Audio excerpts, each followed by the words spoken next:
Hello and welcome to the DM's Book Club, a podcast where we read about some Dungeons & Dragons and discuss how we might include it in our role-playing campaigns. With me, joining me in the Forest of Chult, as it appears to be, is Hamilton. Hamilton, how are you, my friend? I'm good. Now I want to add loads of foresty noises now and sort of woo-hoo. Like the Wild Thornberry music.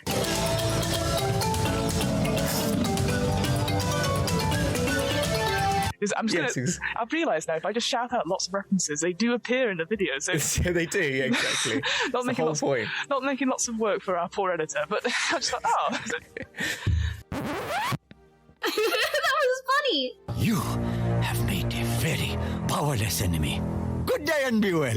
Yes, I'm currently recording from a meeting room in my office, because why the hell not?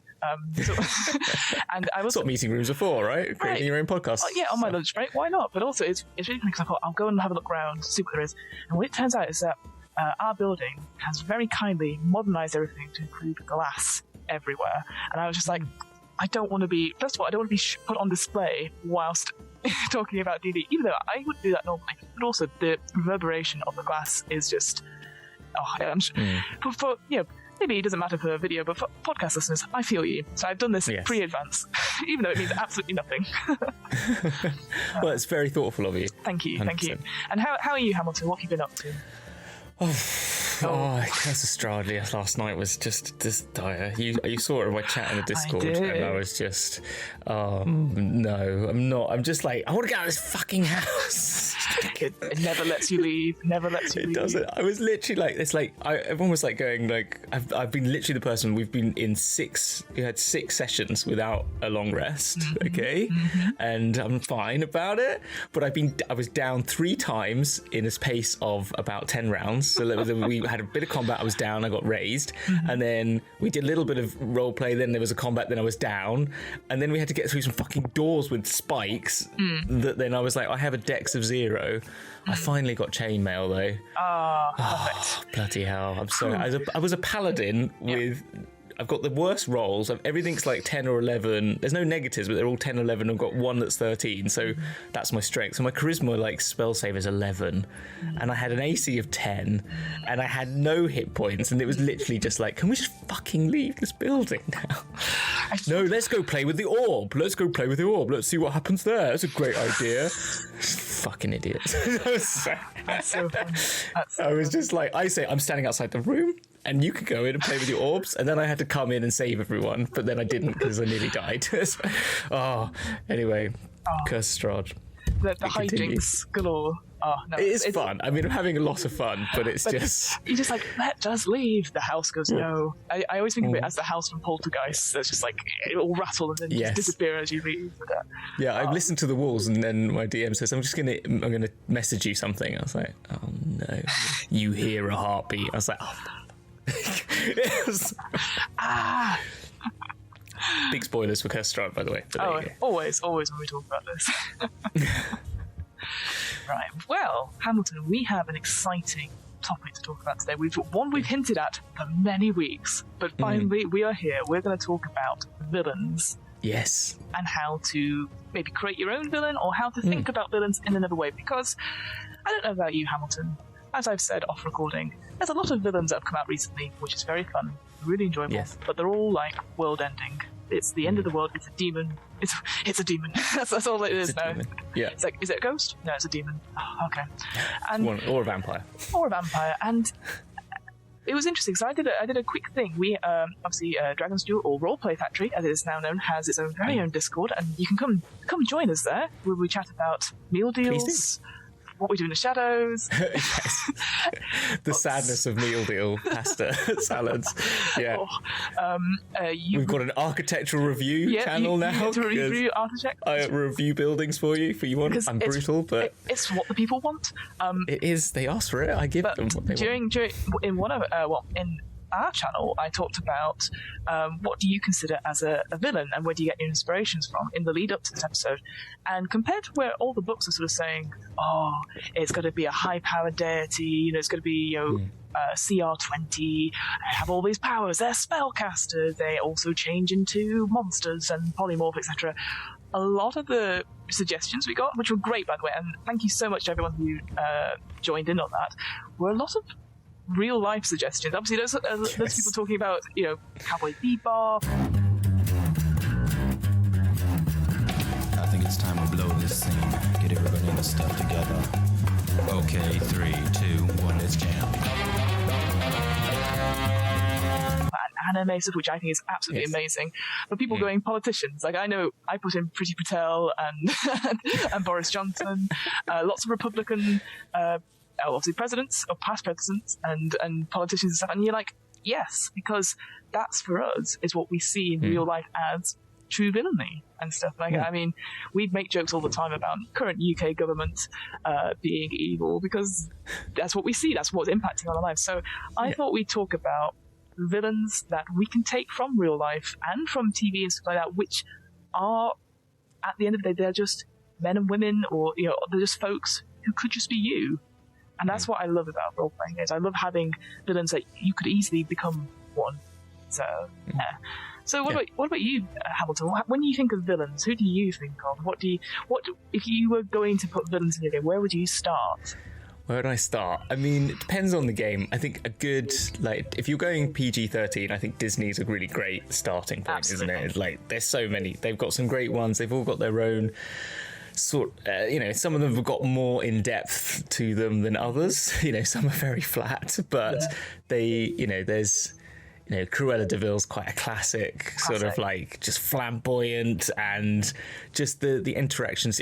Particularly I'm talking in the cartoon movie, so that's where I get that from, as more than the later ones. But that sort of like doesn't really care for people, really just self-interested, and then it's got this quite devilish, with the name, but this sort of even devilish more, desire for beauty and costumery, and therefore is willing to do some bad things to very lovely dogs in order to achieve her visual requirements, basically. So but there's something about that sort of just pure selfishness is what she is, and the way they play them all the way through that, her relationship to the mother of because she's meant to be a friend of the mother of and Anita. Yeah, Anita, that's it. Thank you.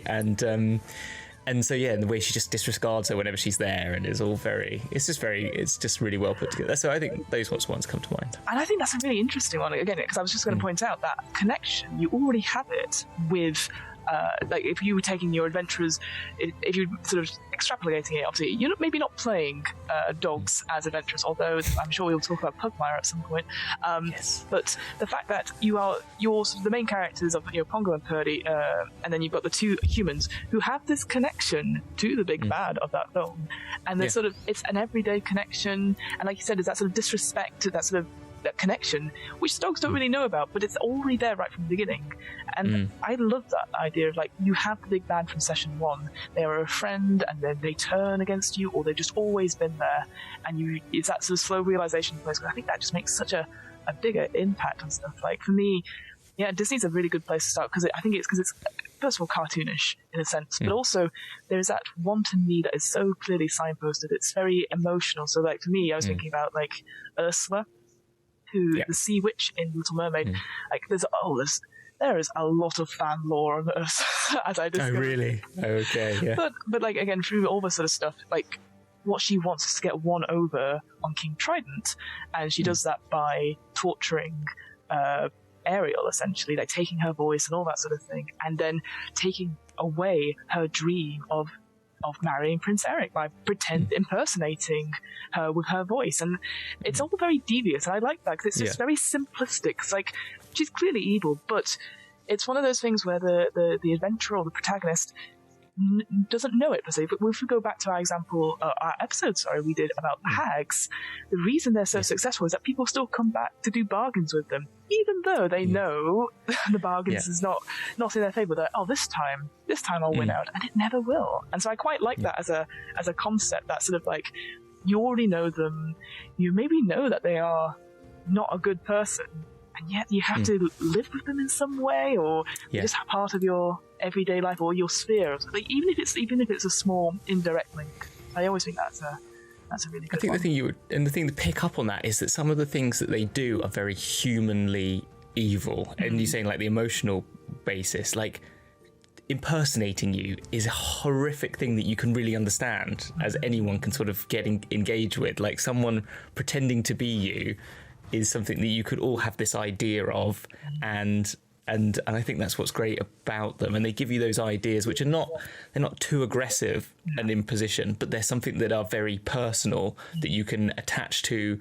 You know, if your players are comfortable with them, obviously, and always clarify that point. But absolutely. I think if they are, then they're very simple, not totally aggressive, but still quite emotional draws for your players to respond to. Yeah, and having villains who are going maybe one step up, that have power resources already. So like you come to a city and say the Sheriff of Nottingham is a great example of this, where they have influence, they all have it, and they bend the laws and manipulate it in a way that makes the good people look bad, you know, even though morally it's not. And I think that's, again, it's very much like real life to a certain extent. You know, you follow all the rules, but then the rules don't really help you, they help other people.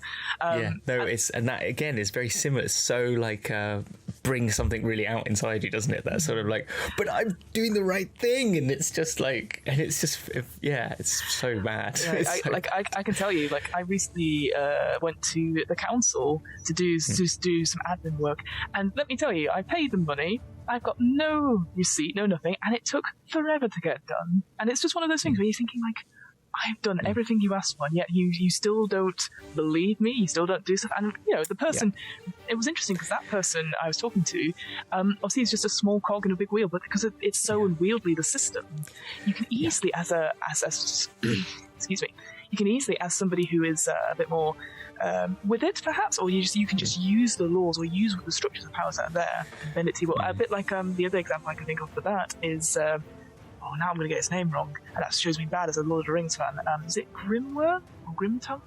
The guy. Wormtongue. I was close. Grim. Yeah. I mean, he's very grim.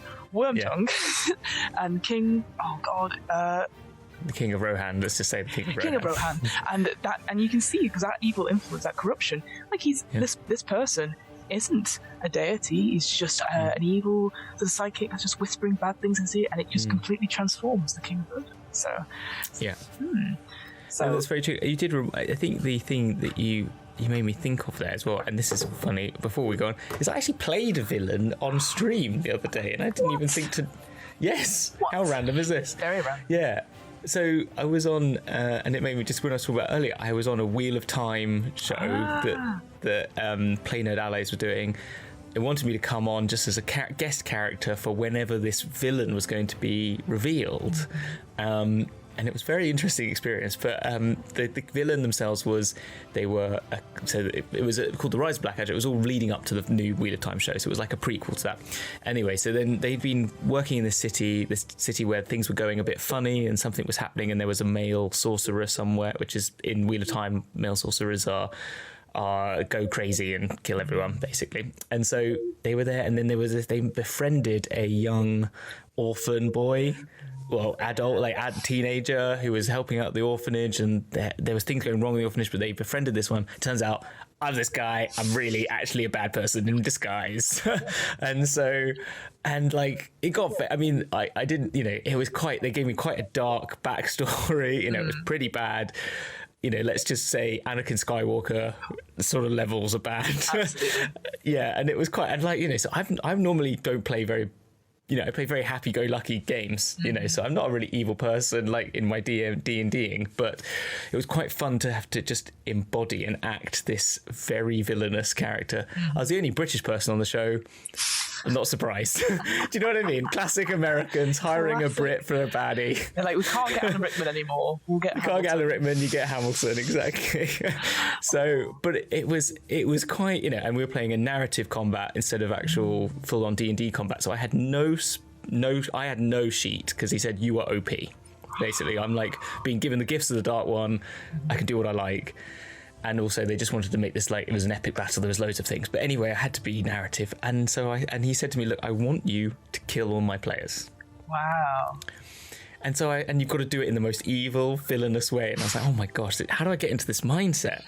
And then you start thinking like it, and you were like, okay, so we've got, I don't know how much you know Wheel of Time, but there's people called Aes Sedai who are the female sorcerers, and they have these things called warders, so they can bond with others that they can have who are non-magical to like give them strength, gain strength back, and it creates and it's a very particular bond. It's like stronger than marriage. A lot of them do marry in the story. Anyway, so I thought, well, he had this way, he said, like, I want you to, like, really hurt them. So I thought, well, the better than going after the magic user is to go after their warder. Yep.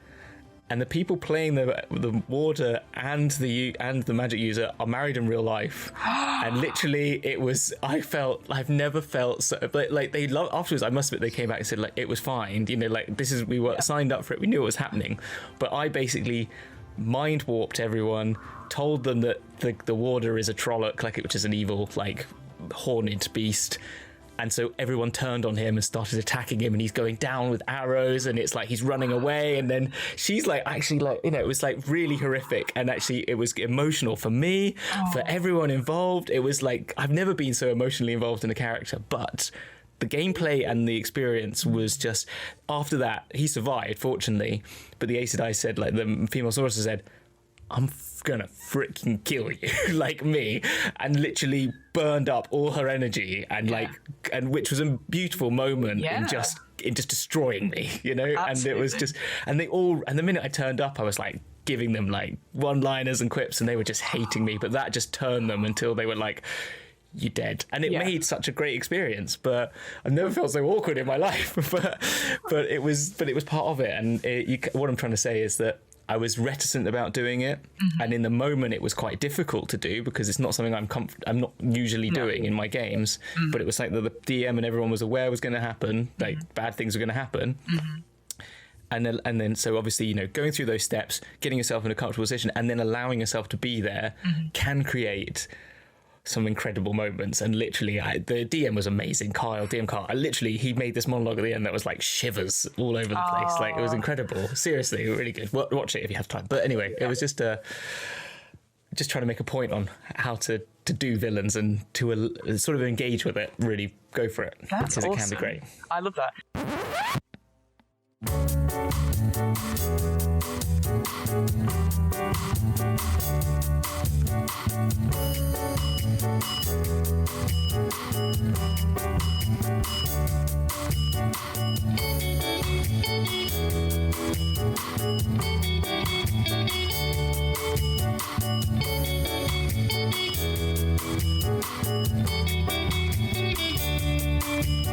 All right, do you want to do a 5-2-1? Yes, let's do it. Yeah, okay. 5. Oh, no. 5. 4. Oh, okay, shit, I wasn't ready. 3. 2. 1. Hooray! I think that just explains everything. I think that's explained everything, right? Yeah. Hi, everyone. We're back. Sorry about that. We've got video this time. We've got video this time, and I've also moved slightly more, but there's forest shot if you need to see it. Yeah, and you would not have known that we moved. We could have got away with that, to be honest. But I just said it aloud, so it's fine. So, going back to your point, though, about... Yes. I think that's a very interesting thing you said about how it is to play a villain, like on the sheet, perhaps, and like, these things. But then you as a player, or you as a DM playing it, and it's interesting because when I spoke to improvisers, when we're doing scenes, when there's someone that is a villain in a scene, and this could be anyone that's like, you know, proper super villain, like, you know, Lex Luthor type, or just somebody who's a bad person in the scene who not necessarily saying horrible things or doing horrible things, but just is like, you're like, oh, what an asshole. And lots of people, certainly in improv, are like, I hate doing that because I don't want to hurt people. I don't want to be, you know, I want people to see that I'm a nice person. And I want to drill down the fact that what was interesting, what you said, is that we had a lot of fun. The game was amazing. It was such an experience. I felt awkward, but actually everyone was in on it on the first level. So that's always very important. I know we talked about trust and other players getting used to that. But also they know that's not you, that's just a player. And, there is something delicious about playing a villain and getting something over on someone and the realization, the penny dropping.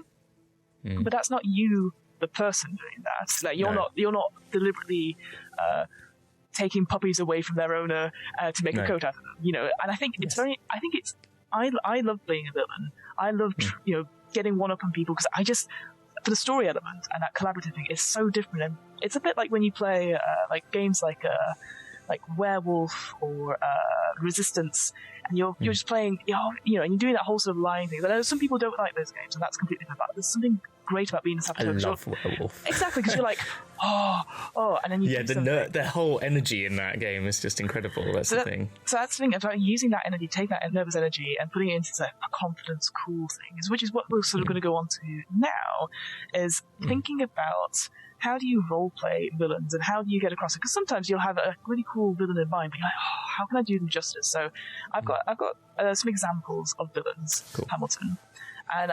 And you don't have to guess who they are per se, but just how would you role play them in, or how would you go about sort of indicating to your players that they are the villain, in a specific sake. So I will say these are all humans in a sense. They're all, and I've picked them just from a list on Wikipedia, as one does, called 100 Years Heroes and Villains, and I assume somebody voted them, so that's good. So the person I'm thinking of, so number one, this person. They are obviously a human. They are very intelligent, very well educated. They get involved in a lot of mysteries, and so they have a very well establishment. I think the most sort of defining feature about them is that they're a bit of a foodie. They have a real taste for the fine cuisine. Yeah. Okay, I know exactly who this is. Excellent. That's good. But yeah, no. Well, it's when you say haughty, you kind of just go down that. You think it's going to be, I mean, I might even go for that sort of posh Scottish voice. That very, go like that and be very, welcome to my humble abode, and give it all a bit of, and you go a bit jazzy, don't you? Do you know what I mean? Yeah. The mannerisms. That's what I'm going. I don't know why, but you feel like when you're refined and you have time to talk, everything talks with you, doesn't it? Yeah. That's what I'm thinking. I know this is not their voice at all, but and it would be very much. It doesn't matter, because for the audience, in case you didn't get that, that was supposed to be Hannibal Lecter. Yes. From The Silence of the Lambs. So, exactly. So the fact that you went in a completely different direction, not many people would get that per se, because you could be like, here's the pates I've laid out, the vine, and just describing foods, because again, there hasn't, there's not many villains, I would say, that have like a foodie aspect, but giving them like a human trait.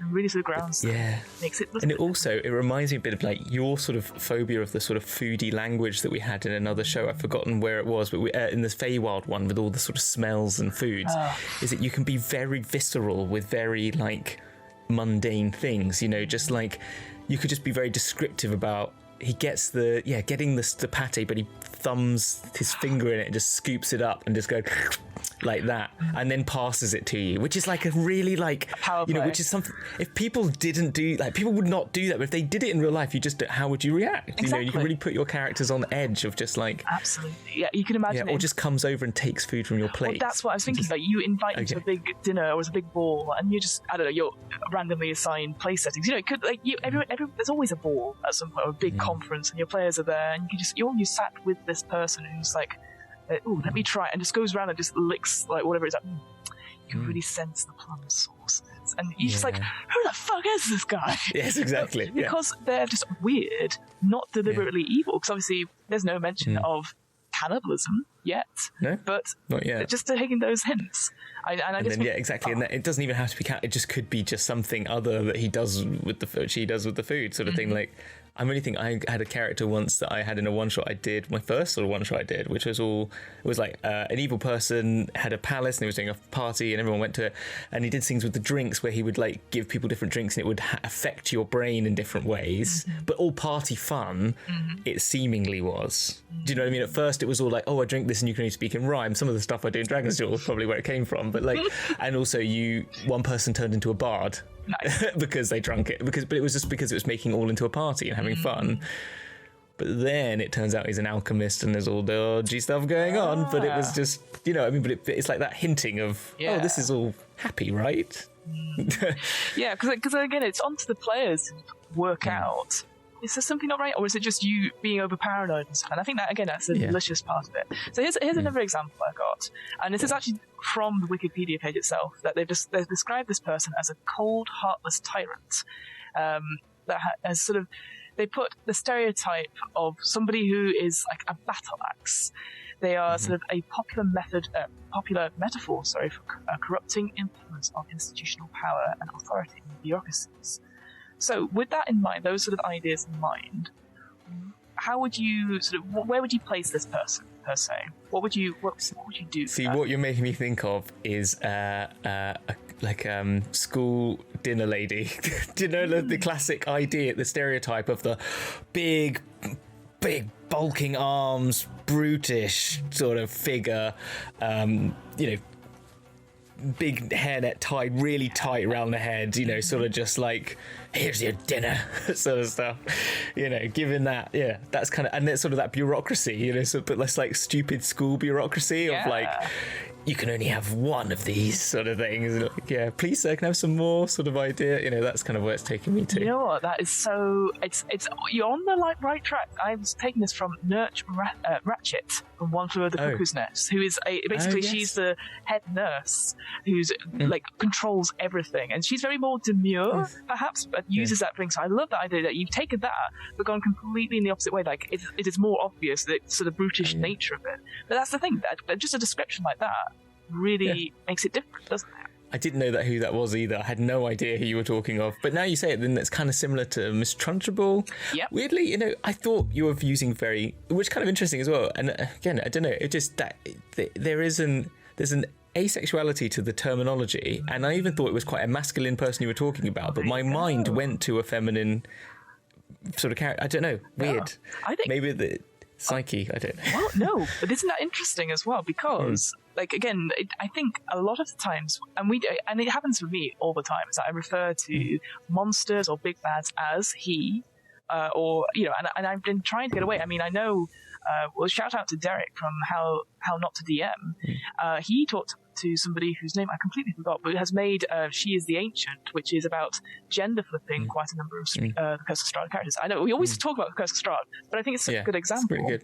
Because it's funny because I think I've never really with villains. I've equally got female and male characters, and actually I'm trying to there's got to be a couple of sort of gender neutral ones that are the sort of, but they're mainly coming from a more spiritual level, higher level deities, sort of the sort of Indian mythologies and the sort of Egyptian mythologies that sort of bring those in a bit more. But I don't know. I think Cruella de Vil is equally on par. And it's all this sort of great, as I say, in the Disney ones that sort of speak to me. There's the Maleficent. I mean, she's the ultimate. In the team, if you're putting together the fantasy football team, I put her as top. You don't mess with Maleficent. She turns into a fucking dragon, But again, nice note to that. So like I said, we looked at sort of other villains who are monstrous and things. Obviously, we've mentioned Strahd, who is a vampire. But that idea of taking something like a famous monster, like Strahd or anything like that, and go, okay, so what kind of villain is he? Like, he's a vampire, he sucks blood, blah, blah, blah.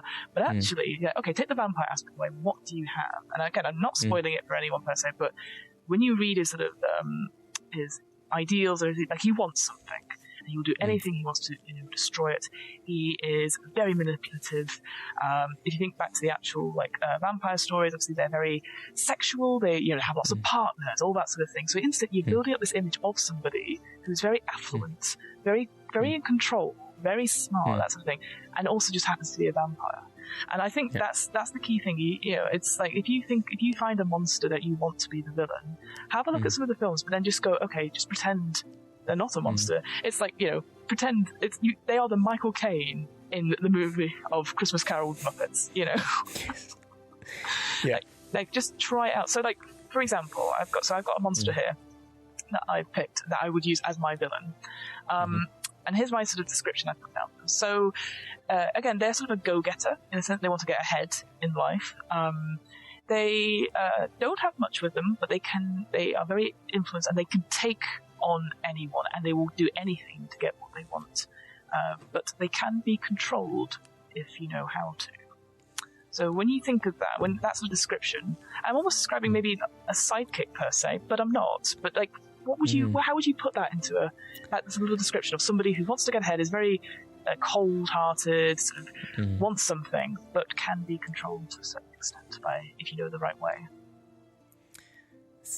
See, there's a few ways. It kind of, it's just going back. I've got this idea of like a sort of worker, like maybe like I've got this now. You've made me think of it because you're saying they can be controlled. I'm thinking of like an auto gnome. That's why. Yeah. Do you know what I mean? So they're sort of like, but like they're working hard. They've been just sort of mechanical, half mechanical being that sort of then could be controlled if you were able to hack into them, or whatever magical way you could overpower the auto gnomes. Like they have a creator, so there's that sort of sense, and that's kind of what make it. But they're also just this devilishly trying to push themselves ahead. Maybe someone slips into the machine one day because they're doing too well on their scores, or someone turns up who's got that sort of like, that's going very dark quite quickly, but they're meant to be evil, so that's what. No, I think somebody who has sort of psychopathic tendencies in a way. I like that. So what I'm reading this from is it's an entry called the Dullahan, which is essentially a headless horseman. So if you think of like Sleepy Hollow or anything like that, they are controlled because somebody has their head in some way. So, but again, you went somewhere different. Like again, I like that idea that it is like a servant style like thing, but they have their own powers, and they could like almost unfeeling in a way. That they'll do stuff on command, or they'll have that think themselves, but they won't act in mercy unless it's in their self-interest. It kind of makes me think as well that the sidekicks you talk about that are really more devilish sometimes than the villain themselves, the main villain. I'm trying to think of a good example, but you do have like what's that thing in in Star Wars? Guy? Jabba the Hutt's little the sort of, thing. I can't remember his. I've forgotten his name. Salacious Crumb. There you go. Yeah. Who's equally as sort of like vile, in sort of the way he acts and stuff like that towards everyone, as much, if not more than Jabba, because Jabba's just sort of chill. Do you know what I mean? He's evil, but he's just sort of chilling there and just just kind of being a bit of a glutton. But there's But yeah, Salacious Crumb is just so snivelly and sort of like But again, that's interesting. Again, if you're thinking about villains, like who are their second in command? Do they have their own agenda? And sort of balancing it in some way. So I think that's such a good example, having Jabba the Hutt, who's so in control, so powerful, not worried about anything, just can sit back all day and just like entertain me, because they can just be like, oh, that doesn't entertain me. The pit for that person, exactly. And that, I think that's such a different way of thinking of villains that isn't necessarily I'm going to do all these plans and scheming. There isn't, because obviously he's just like a warlord or a trader or what, I can't remember exactly the terminology, but it's sort of like, I own all this stuff. What are you going to do about it? So I think that's an interesting way. So there's some different ways of thinking about it. But I always think that exercise of like taking a monster you want to be a villain, or taking some like a famous person from the film and think of like three distinctive things that are human about them, or I say human, but like something that you can see that happen as a general trait. I always think that's quite good, and at least one of them should be a want in some way. They want this, and and how did they get about it? So So let's go on to then creating our own. So the DM's guide does have it does some. I'll share that screen now.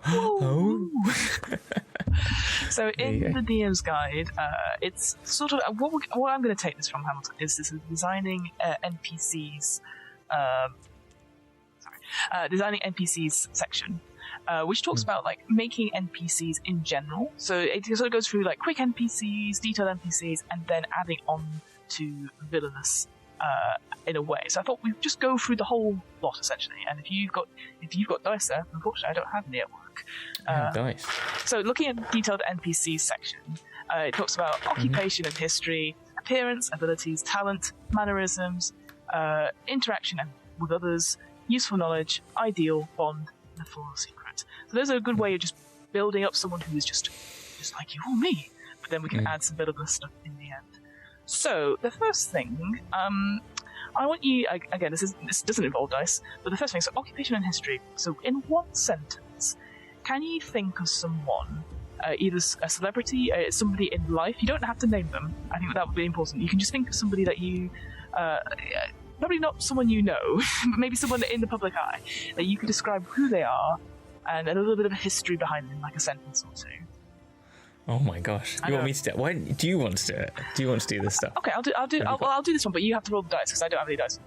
Okay, yeah, that's what. Yeah, okay. Okay. Do you want me to ask you the same question? Yes, please ask me that same question. Go for it. Yeah. Okay. Fine then. Okay.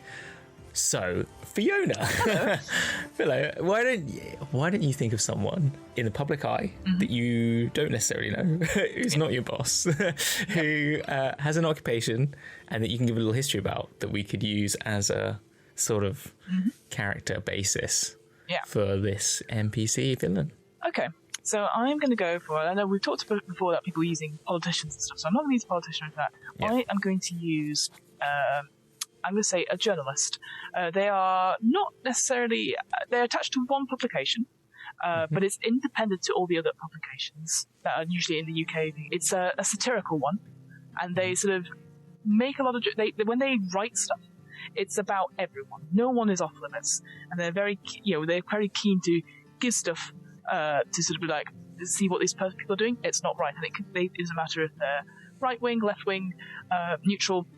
Everyone's up for grabs. So I think about a sort of, I guess I was going to put it into a sentence, like a newspaper editor who focuses their work on anyone and exposing everyone else's secrets for their publications. Yeah, I like that. So we're just making, so just clarify, it's not actually we're making the real person a villain, we're just using a real person's occupation as a way. I just wanted to clarify that for the people listening, or anyone's lawyers. No, exactly. We're just going to take that, because that's a person on the top of my head. I'm just going to take that and put that. So we can come to their name right at the end.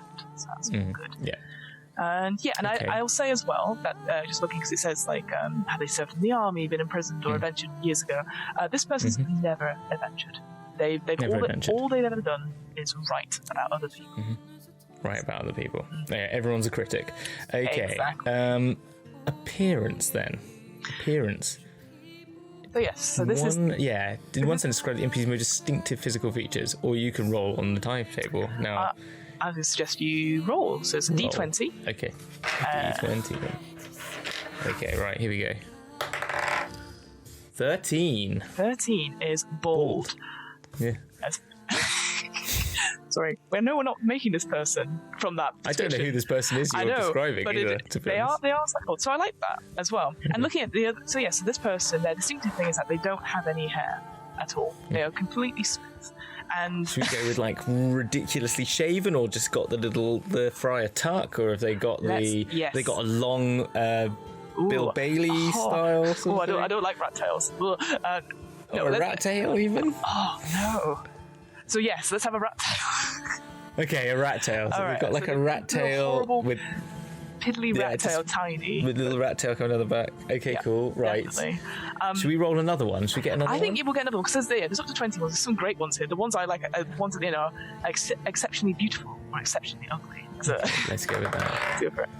Oh, I rolled a 13 again, so they're very bold. They're very bold. They're everywhere. Smooth. 10. A 10. Tattoos. Ooh, I like that. Okay. So maybe then because they are in publications, I would say that maybe they are not necessarily a walking advertisement for their thing, but they definitely have almost like a business card type thing, maybe on their arm or something like that. So when they're like, what about every like headline they've made is tattooed on their chest or something? I like that. Yeah. So everything that's like been a big seller, like big news. Yeah, I like that. Like. Just on their chest. Oh, I like that, because then you have those images in films where they do a spin. It's like a massive headline, even though there's no such thing as massive. Because otherwise he's just covered in like massive headlines. Like it has to be lots of little ones, hoping that they do a lot more. I like that. No, great. I love that. Yes. So just like on the chest area, always headlines. Yeah. And I will say, actually, it's because we've made an assumption as well. We don't know if this person is male or female. So I think somewhere on their chest, they'll have all their best headlines. So that's me. That's true. There you go. Or it could be on the back. Or on the back. Or wherever. Or on the belly. Or anywhere. Somewhere on the body has a list of headlines. There you go. So So we'll say this now. We don't know if this person is male or female. So there we go. No. Cool. Okay, cool. All right. Moving on then, so abilities. So you don't need to roll abilities for this just yet. So again, this could be something you do much later when you're creating the villain. But they should be noted if they're above or below average, great strength, or monumental stupidity, for example. So this requires some D6s. So let's roll one high ability and one low ability just to get us going. Okay, one high ability. 6, charisma. Oh, excellent. So yes, these people are Interesting. persuasive, forceful, or board leaders. So yeah, you can imagine that if they're in like the office or something like that, this person's like, going ahead. Go get me this, go get me that. Yeah, no, just also that ability to sort of like sleuth out the truth and just be able to sidle up to people and just sort of just like charm them into giving up secrets for their tabloid. Yeah, get me portraits of that Spider-Man. Oh no, but even just exactly. It's Green Goblin, exactly. Yeah, it's but I mean also just like sort of just hanging out in a bar and just sort of just like buying someone a drink and sort of keeping them getting fed with drinks and sort of just being really like charismatic with them and laughing and then going, so you work for Infotech, or this is Infotech is a made up tech company. How's it Tell me going what over are you doing over there? You seem like a very intelligent person. You must be high up on the what's your latest invention? Yeah, absolutely. Yeah, exactly. Oh, I love that. Okay, let's go for their low ability then. Low ability, cool. 2 is dexterity. So they're clumsy, fumbling. I like that. Again, maybe they did, well, again, because we could have mentioned that this person hasn't been out of entry, and all they've known is like life behind the desk. So maybe they're very sedentary, perhaps, or maybe they're just sort of like they just keep very still. So when they don't do performances per se, they sort of stay away from that sort of thing. Yeah, maybe it's less than I was doing the more hand gesturing, but maybe it's more just sitting there quietly and sort of just mentioning a few things and then back again and just like that. Like a coiled cobra, essentially. So that's like... But I kind of like the sort of like slapstick of it, the fact that they like seem really cool, then they get up from the table and knock it over. Just, do you know what I mean? So they've had this really cool interact. Every time they're like doing a monologue to the PCs, they sort of just turn around and a cape gets caught in the table and then falls along with it. Do you know what I mean? Sort of really stupid stuff like that. So anytime they do a monologue, they have to be sat down, hands on knees, not moving. Yeah, and then the minute they get to it, so they're like their second in command comes and gives a little drink, and they kind of go, and it just falls everywhere, and they blame the minion and kick them away. Yeah, I like that. Amazing. Great. I love that. Okay. Moving on to talent. So, in one sentence, describe something that this person can do that is special, if anything. Roll on the talent stage. So, another D20. There's some great ones here as well. Like great with kids. I like that one. Great at impressions. Skilled dancer, which doesn't make sense. 19. Maybe then you're the skilled dancer of words, like being like a skilled wordsmith, and it can make it like it flow off the page and stuff rather than an actual dance. Yeah, I like that. It's good. Like, bringing that into something. Or they were a skilled dancer. Ooh, and they're and something is like they've like lost the ability somehow. Maybe they've been cursed. They were a skilled dancer and they've been cursed with with 2 left feet or something like that. And all they can do now is just write and accuse those who can get up and do that. Could have been a contender. It could have been a dancer. Oh, I like that. Yeah, like that sort of history of it. Yeah, I think that's awesome. Love that. Okay, Love that. Cool. All right, next is mannerisms. So, in a sentence, describe one mannerism that will help the players remember this person. So we'll roll on the mannerisms and quirks table. That's another D20. And again, there's some great ones here. 15. Stares into the distance. I guess that's quite tricky, I think, because I would assume this person pays attention to everything that goes around them. Reroll? Right. You don't have to stick with your rolls, do you? No, you don't. Well, I mean, is there any one of these that does... what would you go for? I love number 20, which is twirls hair or tugs beard, even though they don't have any, so it's like that horrible little rat tail at the back that's twiddling. I think... Oh, but you know what? Just because it reminds me of Princess Bride in a way, there's frequently uses the wrong word. So like that whole inconceivable. Inconceivable. So, I don't think you know what it means. Oh, you need to watch Princess Bride if you've not watched it. Oh, I've not watched it yet. I know, it's on my list. I know, I feel like I'm failing D&D when I'm watching it. So it's great. It is great. I think I would... Oh, man, but there's so many other good ones here. Maybe, let's, I think, go for number 5, which is enunciates overly clearly. So I love that. Just certain words that you could do. Just Is he RBBEG? Because he. hello. No, but just because we go, what was he had the other day where we were trying to say it's- benevolent, and it was just he'd go benevolent. Just, yeah. Yes. Yeah. Maybe again to the role playing aspect, you write down certain words or catchphrases onto a list, and you can always just look down and go, yes, Bob. Bob. Get your Blackadder in there. Absolutely. Exactly. Yeah. All right, moving on to interaction with others. In a sentence, describe how this person would interact with others using the interactions traits table. An NPC's can change. An NPC's behavior can change depending on who they are interacting with. So I think this is quite good. Again, thinking of status as well, is that the higher status you are, you might look down on people, but you might not look down on people. So I think it's very good to be like, how does this person see themselves in contrast to other people? Which is awesome. So this is a D12. Let's do it. 5. Curious. It makes sense in a sense, like they're looking for information. They're going to wheedle their way to try and. This could apply to every person they're talking to. Trying to find out that. What do you do? Yeah. So, Where are you from? What do you know? Do you know, sort of thing? Yeah. It might be just even like go up to people blazingly and go, tell me something interesting. yes. That you know. Do you know what I mean? Just What a great phrase that they just appear at the wall next to you and you go, so tell me about you. What is it that? Tell me one what interesting makes thing. you interesting? What makes you interesting enough for my time?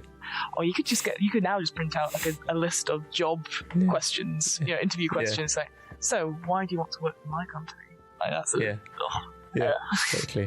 Tell me a bit about yourself. Where do you want to be in 5 years? I had that in an interview recently. Literally had Really? the where do you see yourself in 5 years? I was like, okay, this is a bit too cliche, right? Come on. awful. I hate that. Next is useful knowledge. So in a sentence, describe a bit of knowledge that the NPC possesses that might be useful to the player characters. They might know something as banal as the best inn in town or an important clue to solve a murder. Now, obviously, this depends on what you're doing, but I think this villain that we're creating, they're a great source of information, so they could find out pretty much anything. I mean, so whether or not you pose them as the big bad, or as like almost like a Rita Skeeter from Harry Potter, this sort of like has all the gossip and stuff, and is that again that sort of we're talking about the hags from before, whether they have we'll get something out of this, but at what cost? I think that's not an easy one. What's the character in Sherlock who's got the mind palace? Sherlock themselves. Oh yeah, no, but Sherlock is borderline villainous, but as in he goes up against him, and it's in that Christmas special, and he has the really modernist house, and they think he's got a vault full of all this information, but it turns out it's all in his head. Oh yeah, it's been a long time since I've watched that episode, but yes. But reminds me of that sort of thing. Yeah, has these just knows and has the information to get behind everyone, just to manipulate everyone, so he can just go up to someone and say like, I know about what you did last summer, basically. Oh, I love that. sort of thing. Yeah. All right. And then you've got ideals. So in a sentence, describe one ideal that an NPC holds dear, which governs their greater actions. Blah, blah, blah, blah. It can connect to an alignment shown in the table, but also these are only suggestions. An evil character could have a good ideal. You see what I mean? So roll a d6 on the first one, and we'll. Hang on. So they've got tables that are 6 in a sense. So obviously from evil, neutral, good, and then chaotic, lawful, and neutral there, and then other ideals as well. So is there a table that you want to go for, per se? Sure. What if we roll 2d6? Okay. And then pick one for those ones. Yeah, that sounds good. There you go. Yeah. So 4, which is chaotic. And then 2, creativity. Creativity as their ideal. So I guess if we're going from they see what they're doing as art. Yes, I think so. Like it's that sort of like freedom of expression. Right, I am free to criticize what I think, and it is as an art form in itself to be the perfect critic of something, even if it's somebody's character. Of humanity. Yeah. Oh. Yeah. I am the critic. I am the critic of humanity. Nice. Do you not know who I am? toss Exactly, with the hair. yeah. Or no hair. Yeah. I keep forgetting this person doesn't have any hair. No, it's got the rat tail. They got the rail tail. Okay, penultimate one is bond. So in a sentence, summarize people, places, or things that are important to this person. This bond table can offer some suggestions. So this is a D10. You just go and roll that thing. Need to find my D10. I know, using all the dice for this one is nice. I should have a 10 and a 100. That is a 10. There we are. 7. 7 is protective of a sentimental keepsake.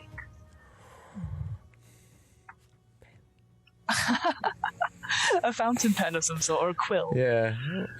Or maybe given by a partner from previous times, or just maybe the first thing they bought with their gold pieces. Yeah. Or a pair of ballet shoes. Ballet shoes? I think pen would be better. Just because they used to be dancers. No, I like it. That's why. There's a reason for it. I think what I see with the pen, for example, if we were going to make this person into a spellcaster, that could be their focus in some way. But again, and maybe that is making me a bit. Is it Rita Skeeter who's got the pen that writes itself, isn't it? So yeah. Well, again, I like the idea that this again adds something to it. So it could be any of those. Yeah. No, but I like the fact that it's more of a spellcast, like it's a spellcasting focus, or maybe it's like, or maybe they're really a lich and it's where their phylactery is stored in a pen. There you go. How cool is that? Like, again, we've not even thought about age or anything like that. That this person, we just said this person just writes a lot of stuff. They've always been around. Maybe they're the ancient one. They are the ancient one. And I love that. I love the phylactery of a fountain. It sounds like, well, you've got to put it somewhere that's sort of like innocuous sometimes, haven't you? So it's like just always on you. Ooh. I like that. That's really changed how I was thinking about this. So that's really good. Okay, finally, is a flaw or a secret. In one sentence, describe this person's flaw, some element of the character's personality or history that could potentially undermine the character, or a secret they are trying to hide. So that's a D12. Like this. D12. Specific phobia on an 8.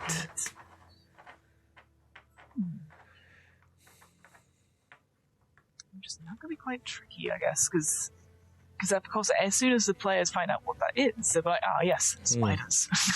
But it's like Indiana Jones and his snakes that you just think there's something like about it. Like he's like foolhardy bravery is another one there, but that Indiana Jones comes across as brave, unnerving, but the minute snakes are involved, it just falls to pieces, and it's that sort of similar. I guess for me, I would be like maybe. Again, depending on how your players find this, again, having a boundaries check, maybe heights, or even claustrophobia, perhaps. So this person never takes the fantasy lift, or isn't. They don't. They're always on the ground floor. They never go up. They don't go out onto a balcony or anything like that. Yeah, it's something like that rather. Because I usually always go to animal phobias or like something like that. But I think actually maybe something being environmental. Like alone, even like always wants the story. So can never be alone, like just can't handle not always being. I don't know, it's another idea. No, but like is always at parties, but is never seen by themselves. So they always have this sort of entourage. They're never on their own for too long, which could make sense, I guess, for lich stuff as well. Like you can have little minions and stuff like that, bodyguards. So there you go. So we've few of them. I like all of them actually. Being on the ground floor is quite a cool one as well. Like I guess it's one that is not necessarily obvious. That's it, exactly. You know, because then I guess with that it's like, okay, so if they were going to have, say, if we're taking that lich example for this villain, and you're like, okay, where's their lair going to be? It's going to probably be underground somewhere, or it's going to be on the ground floor. It's not going to be a mountain. It's not going to be in a tree or anything like that. So that sort of again shapes the rest of this person's world out. And that's from there, you can create. They talk about sort of making encounters. So you have this villain there, and you can work out, okay, when do your players interact with them? Are they going to interact with them in the middle of this person's scheme, or has it already happened? And your players are like, are living in the aftermath, and they don't realize it. So I think we've come together like a very interesting character, which we can. He could easily be a person, because that's the thing. We've built up this person with human stuff, and then at the end you went, it could be a lich. That's great. We didn't even Yeah. consider that at the beginning as a result. I've even just seen the Beholder made me think, which I think that is Xanathar there. I'm not 100% sure, but a Beholder journalist would be really cool. That would be really cool. And of course, yes, The little eyes. and Xanathar is also a really good example of a villain. Is like is somebody who's at the the top of their sort of faction. They're doing deeds, but they also happen to be a monster that can kill you easily.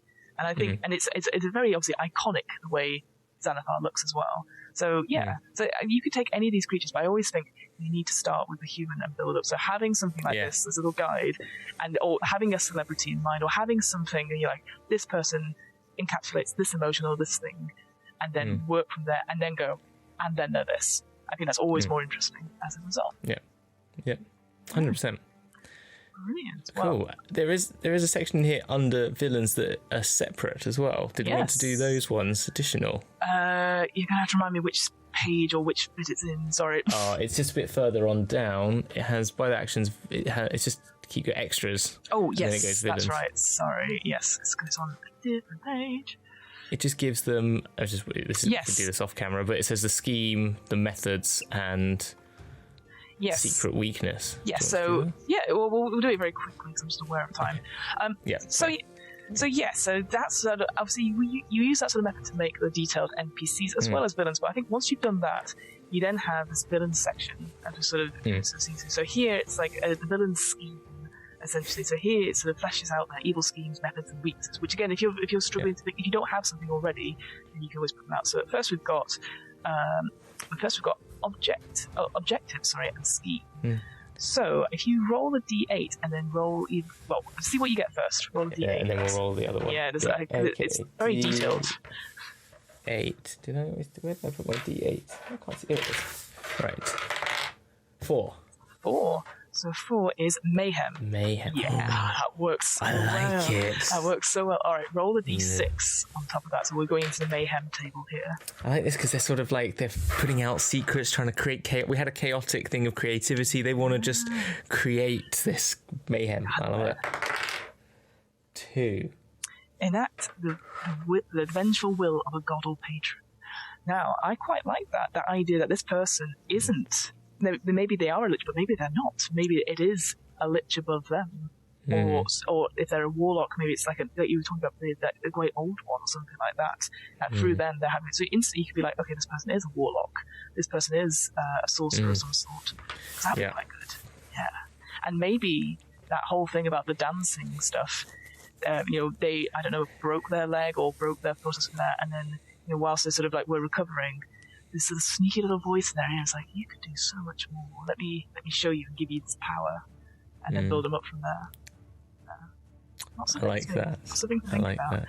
All right, going on. I can help you ruin those who set you down and all that. Yeah, I love it. No, yeah, good. Creativity it has to be unleashed. It cannot be contained. That's good. Yeah. Yeah. Okay, I'm loving this. This is good. All right, going on to the villain's method. So roll a d20 for me, please, because this table is huge, really big. Okay, let's go d20. I love it. Oh, 2. Oh, nice. 2? Yeah. Nice early one. Okay, so their method is assault or beatings. Now, obviously, this is just just this phrasing of it, so it could be physical. I like the idea that it's verbal. And it's just a proper dressing down in all these articles, That's it, yeah, verbal, exactly, just through horrifically written just tirades at people. It's just ripping them apart over and over again, absolutely. And of course, it's almost like what's it called now? I appreciate you might not have seen Bridgerton, but there's a. I have. Oh, you have. Wait, so you've not seen Princess Bride, but you have seen Bridgerton. What is life? Yes. But then, obviously, in Bridgerton, they have the Gotham columnist there who does that sort of eloquent dressing down of various people that aren't included in that season's marrying off and stuff like that. So that's what I like. It could be easily like that. And again, as a DM, if you have time to prep these things, I like the idea that after your parties come back from an adventure, you're writing little reports from here and say, and it's obviously reported completely incorrectly. It's always the bad bits that are emphasised in this way. Because you can imagine the DM making notes anyway, and then just writing it. From I've got an idea for that tattoo now. It's a tattoo which rereads instead. It goes sticks and stones. Or something like may break your bones, but my words will always hurt you. Oh, sort of thing, or something like that. That's just on their back, and or something like that. That's just like their little, like, you know, just their little nod to it. I think that's really cool. I think that's really cool. All right. Yeah. Then final section, and frankly, this is a short section. The villain's secret weakness. So finding and exploiting a villain's weakness can be very gratifying for the players. Although a smart villain will try to conceal this weakness. So it gives an example of a lich. That's quite funny. It does actually, and also gives you, for example, it has a flat stream for its soul that it keeps well hidden. Well, okay. I actually didn't read this before. No, me neither. That's fine. But let's roll a d8 and see what we can get from that. I thought I had a really cool idea. But there's the thing. What's one example, right? Two. The villain's power is broken if the the death of its true love is avenged. I'm going to say let's as DM DM Bright. We'll go for the hidden object that holds the villain's soul. Let's go for the number one. And it is the final entry. Oh, jeez. There you go. So there you go. But could I got one idea for broken if the death of its true love is avenged. Go for it. Right. Mm-hmm. The death of ballet. There was a death of someone killed this. Oh no, right. Okay. Is the silly idea, right? Yes. Yeah, always. There was a critique who came along, saw one of their plays. And gave it a hounding in the press. An absolute hounding. Said this dancer was terrible. And they played in it. They directed it. They wrote it. They were everyone in this show. And this is maybe get a little bit dark, but then say like then that killed off dramatic ballet theatre in this city that they're from. That was it. They thought they could revive it, and it had been dead for years with their new grand space opera. And after this critics review, they break their own legs by jumping off something. Like, they're not trying to kill themselves, they just can't stand themselves because of it. So they sort of jump off a building or something like that, but like not high enough to kill them, or do something like put them in a vice, or like they stick some own body modification, kind of what I'm getting at, to do that, so that they could never dance, because if no one can appreciate my dance, no one will ever be able to appreciate my dance. I like yeah there you go. You see, again, a little tragic backstory. Perfect. And then they get the call from the ancient one, whoever the chaotic power who wants to destroy the world, and that's where it is. And of course, I know we said like an old one, something like that, but actually, obviously, the Fae could also be an example. Yeah. All that. I'm only using that because I don't actually know what the ancient one is. I just think something. It's Cthulhu alien-esque sort of thing. But right, okay. But again, all of these are great options. Yeah. And so here you go. There's us just creating a very quick way of creating a book instantly. What a cool thing. And is technically human. Oh, sorry, is mortal, is what I meant to say. I think that's the whole point of getting through this. Is that I love the idea now, that the party basically just have to put on a performance of a ballet that then, which is amazing, and then gets rave reviews, and they'll give up on their evil. Well, they'll never get that. But unfortunately, Hamilton, it's time to end. No. I'm just aware of time, because I've got to get back to work. Yes, you've got to go to work. I've got to go back to work. But Hamilton, is there anything you'd like to quickly plug? Anything? No, don't worry about it. No. Yes, Dragon's Duel Season 3 will be starting very soon, and I can confirm that it's on December the 4th, which is a Saturday, will be our first of our character creation episodes. That's awesome. Oh, I'm so excited. Which will be a usual game show, but not so usual, with all the crazy multiversal ideas that we've got. That's exciting. Did I say that? Yeah, so that's what I can say. Fantastic. And just to quickly end off, what about yourself? What about me? Well, when I'm not in the forests of Cholt at work, I run the What Am I Rolling, twice monthly RPG one-shot podcast. So as always, it's going very, very, very well. I'm also doing lots of improv stuff just now, which I'm sure I need to. This is at this point, Fiona, you put it in the comments or put it elsewhere. We also have an offer code for DM's Book Club at Third Space Gaming in Burnley. So you just type the offer code NPC into checkout and get 10% off your first order. And hey, you know what? It's the festive season. You know, if you're getting gifts for people, maybe time to use that offer code. Yeah, 100%. Brilliant. Well, okay. I guess until next time, folks. Next time. We'll see you on the flip side. See you on the flip side. Bye.